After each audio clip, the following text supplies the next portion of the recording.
sampai Anda dengan sejumlah informasi lebih dalam seputar kasus-kasus yang terjadi di masyarakat.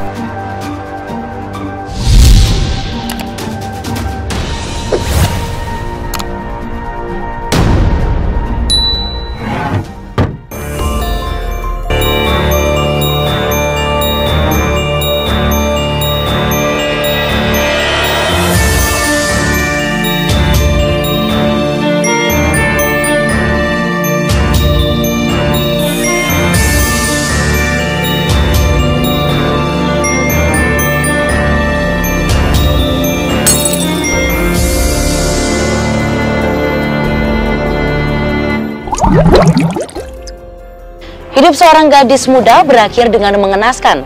Jasadnya ditemukan di sebuah kali kecil ketika ia hendak memenuhi janji bertemu dengan teman yang dikenalnya melalui jejaring sosial. Apakah temannya itu terlibat dalam kasus pembunuhan ini, ataukah pelakunya dikenal korban?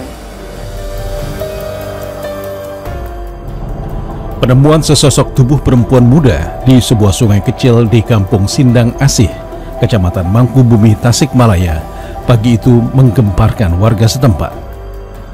Saat ditemukan, jasad wanita muda itu mengenakan celana ketat berwarna putih dengan motif hitam. Tubuhnya terbalut kaos lengan pendek dengan ciri motif garis-garis merah, putih, dan hitam. Dan di jembatan kecil, tidak jauh dari mayat wanita muda berkulit putih itu, ditemukan sepasang sepatu yang tertata rapi yang diduga milik wanita itu. Selain itu, sejumlah perhiasan masih dikenakan wanita yang diperkirakan berusia 20 tahunan itu. Namun tidak ada identitas atau benda lain yang dapat menunjukkan jati dirinya. Melihat ketinggian jembatan kecil itu yang tidak lebih dari 1 meter, mulanya diduga wanita muda itu tewas karena tergelincir.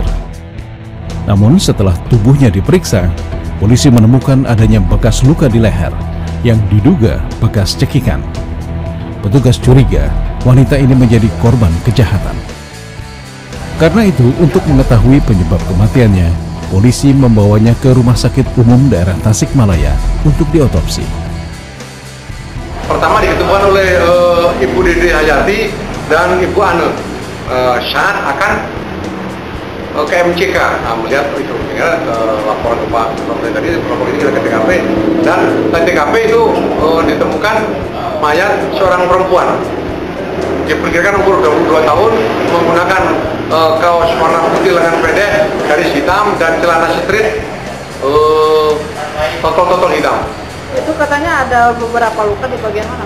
Oh, sementara tadi karena saya juga yang langsung pertama itu tidak ditemukan luka, namun demikian untuk lebih rincinya, itu korban dibawa ke rumah sakit Tasikmalaya untuk dilakukan pemeriksaan lebih lanjut. Tidak adanya identitas korban menjadi kesulitan tersendiri untuk mengungkap suatu kasus pembunuhan. Karena dalam sejumlah kasus kejahatan, pelaku membunuh korban karena dikenali. Hal itu yang membuat jati diri korban menjadi petunjuk penting. Setelah polisi menyebarkan informasi mengenai penemuan mayat wanita tanpa identitas, satu keluarga asal Ciamis, Jawa Barat, mengenali ciri-ciri jenazah itu sebagai Siti Fatimah, warga Cikoneng, Ciamis, Jawa Barat. Setelah mengetahui jati diri korban, polisi memeriksa teman-teman wanita itu, termasuk mempelajari akun media sosialnya. Dari 2 bulan penyelidikan, polisi menemukan petunjuk penting. Petugas lalu membekuk seorang lelaki bernama Ian, alias Rian, seorang warga Cigantang, Mangkubumi, Kota Tasikmalaya. Dari tangan lelaki itu, polisi menyita 1 unit sepeda motornya, serta 1 telepon genggam milik korban, dan beberapa unit telepon genggam milik Ian. Diduga telepon genggam itu digunakan oleh Ian ketika mengajak korban bertemu. Dari hasil pemeriksaan terungkap Ian yang ditetapkan sebagai tersangka tunggal berkenalan dengan korban melalui jejaring sosial. Melalui percakapan di jejaring sosial itu, tersangka mengajak Siti Fatimah untuk berkencan dengan imbalan sebesar 1 juta rupiah. Uang itu termasuk untuk melayaninya berhubungan intim. Korban setuju dan mereka menetapkan waktu untuk bertemu yang disepakati di Jalan Mangkubumi, Kota Tasikmalaya, tidak jauh dari kediaman tersangka. Dan malam itu saat keduanya bertemu, mereka sempat bercakap-cakap di tepian sungai kecil Desa Sindang Asih. Namun suasana menjadi panas ketika Siti Fatimah menanyakan uang yang dijanjikan. Tatkala mengetahui tersangka tidak memiliki uang sama sekali, korban menjadi berang. Wanita muda itu murka dan mencaci maki tersangka yang hanya menginginkan kepuasan dirinya belaka. Dan merasa tersinggung dengan kata-kata yang dilontarkan, dengan penuh emosi, Ian mencekik leher wanita berkulit putih itu hingga lemas tak berdaya. Setelah korban meregang nyawa, tersangka mengambil telepon genggam dan mendorong tubuh wanita muda itu ke sungai kecil. Ian lalu pergi dan menghilang.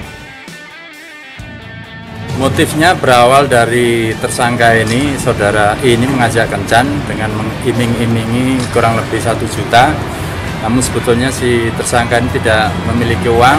Kemudian karena si perempuan ini kecewa karena ternyata tidak mempunyai uang, sehingga ngomel-ngomel lah kepada tersangka ini, sehingga tersangka ini sakit hati, marah, kemudian dicekik.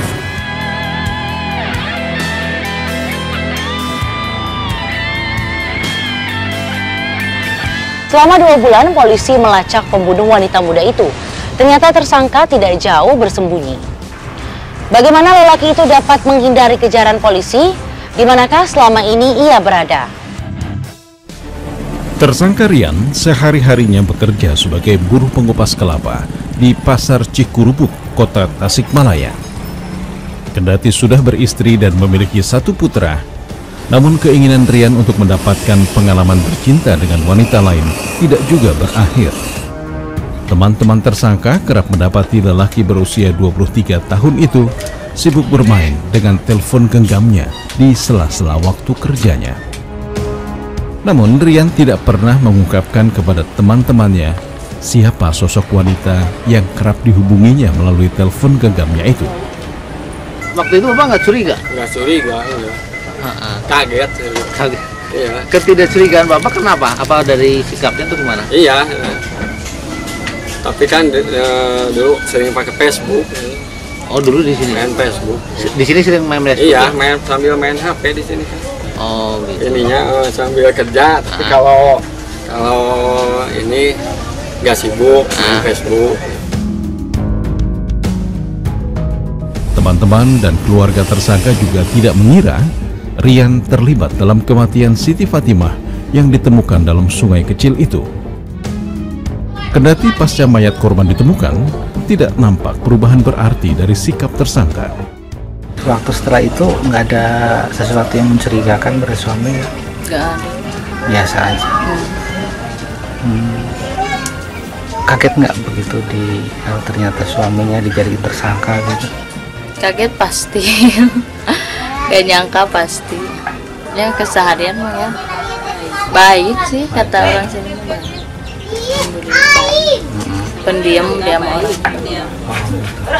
Kalau berangkat kerja gimana? Berangkat jam berapa? Jam 4, pulang jam 12 ya. Setelah itu kegiatannya apa lagi? Tidur dah, jarang keluar rumah, jarang main sendiri, tidur dah.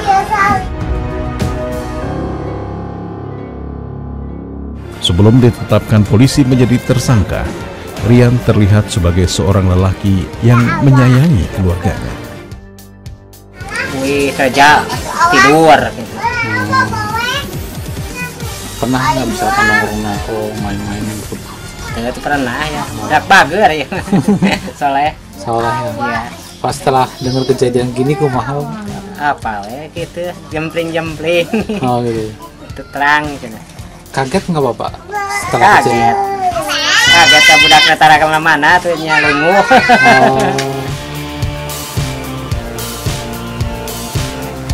Namun beberapa kali teman kerjanya mendapati perilaku tersangka gelisah.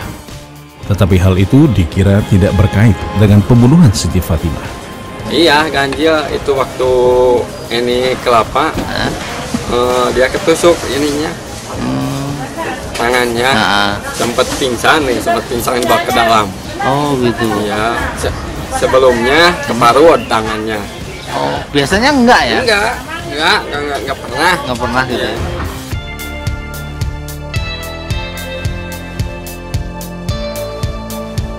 Korban dikenal keluarganya sebagai sosok yang pendiam dan tidak memiliki teman laki-laki. Lalu bagaimana ia dapat berkenalan dengan tersangka yang berani mengajaknya berkencan? Apakah korban memiliki tampilan pribadi yang berbeda? Korban Siti Fatimah pernah bekerja di Oman sebagai tenaga kerja wanita. Namun sepulangnya dari Timur Tengah, anak ketiga pasangan Manto dan Ratmih itu menjadi lebih pendiam. Korban jarang bermain keluar rumah, apalagi mengajak teman laki-lakinya. Waktunya lebih banyak dihabiskan membantu ibunya membungkus kue saja. Namun melihat di akun media sosialnya, terlihat korban berfoto bersama seorang pemuda yang diduga kekasihnya. Namun keluarganya tidak tahu siapa lelaki itu. Kalau di sini mah nggak punya teman laki-laki, nggak pernah keluar dari rumah. Sini di luar, di rumah, depan rumah aja nggak pernah. Di rumah paling kalau di rumah kita nelpon gitu. Oh gitu. Iya. Tapi pernah cerita dia punya pacar atau apa? Enggak, belum punya pacar. Waktu itu mau nggak ada gitu. Iya. Saya lagi ini bilang, saya maaf ya mas gitu, sama saya teh yang ngerangkul-rangkul gitu. Maafin saya ya mas gitu. Minta dimaafi sama saya. Itu pergi terakhir kali ya? Iya, pergi terakhir kali, ngerangkul-rangkul sama saya, nangis-nangis. Itu anaknya. Dia nggak ngomong apa-apa? Nggak ngomong apa-apa. Anaknya cantik? Cantik. Dia sering nongkrong gitu kan? Enggak sih. Lebih banyak di rumah apa keluar? Oh, lebih banyak di rumah. Pernah lihat ada teman cowoknya datang gitu? Cowoknya datang belum. Oh, jarang ada cowok kesini gitu.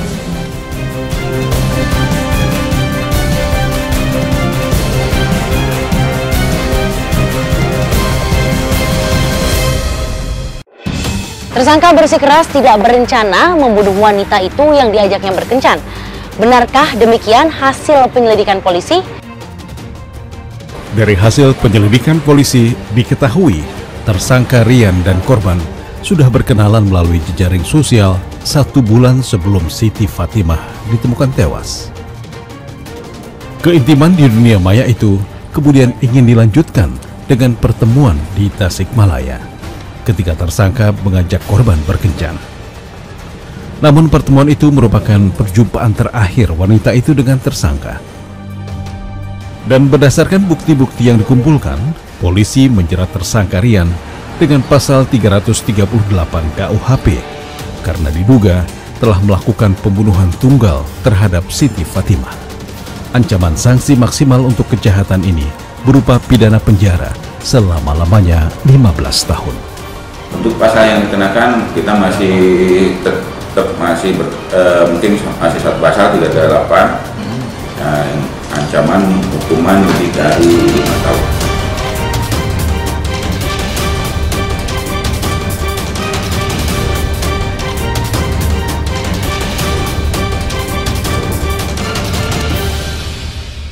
Yang tadi mengakhiri perjumpaan kita dalam Fokus Kasus. Semoga apa yang kami sampaikan dapat bermanfaat bagi Anda. Sampai jumpa.